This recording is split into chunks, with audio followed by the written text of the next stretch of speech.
Bonjour. Ce qui a déchaîné les passions cette semaine, ce sont des bagarres dans des supermarchés. Pas des soldes, hein, la foule devant les grilles, la course folle, les cris, c'était connu 2 fois par an. Cette fois, point de solde, mais une action commerciale, genre 70% de réduction. Mais sur un produit parmi les plus vendus au monde. L'un des plus décriés aussi par les professionnels de la santé et les associations de consommateurs. Vous n'avez certainement pas manqué les incroyables vidéos sur le net et les réseaux sociaux cette semaine. Et je parle donc bien du Nutella. Pas de différends politiques, ni de conflits de religion ou autres bagarres entre gangs. Ni même de Justin Bieber qui se penche à la fenêtre de son hôtel. Non, non, juste une histoire de pâte à tartiner aux noisettes, mais ça, il faut le dire vite. J'ai donc trouvé la chose tellement débile que je me suis rué sur Wikipédia. Pas pour découvrir le Nutella, non, perso, je déteste ça depuis toujours. Juste pour regarder d'un peu plus près sa composition.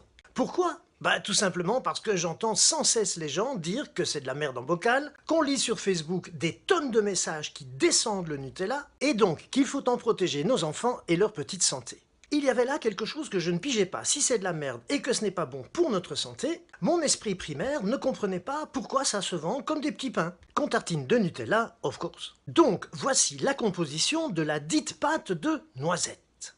Lait écrémé, 6,6% fabriqué en France ou en Belgique. Noisettes, 13%, de la Turquie, de mer Noire ou d'Italie. Et je vous jure qu'en pourcentage, c'est tout. Et si je calcule bien, cela fait donc 27% de matière, disons, de base. Alors dites-moi, où sont donc passés les 73 ou 73 autres pourcents ? Parce qu'après, ils indiquent qu'on y trouve aussi huile de palme de Papouasie, Nouvelle-Guinée, Indonésie ou Brésil. Extrait de betterave sucrière principalement venant de plantations françaises. Principalement, hein, le reste, mystère. Lécithine issue du soja, additif alimentaire E332 et vanille de synthèse. Si je ne m'abuse, ça fait donc 74%, 74% de saloperie.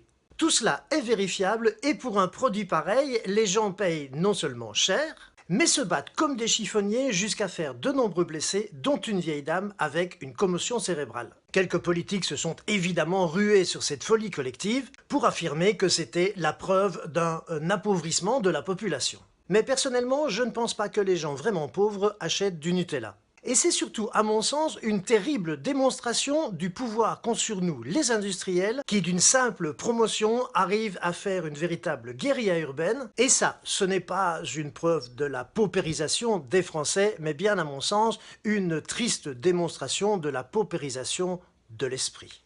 Et sauter sur du Nutella même à 30%, ça reste se ruer sur de la merde qu'on paiera de nouveau plein pot quand le pot, justement, sera vidé. Les industriels ont donc raison et nous sommes de parfaits petits moutons, sauf moi, puisque j'ai toujours eu horreur du Nutella. À lundi.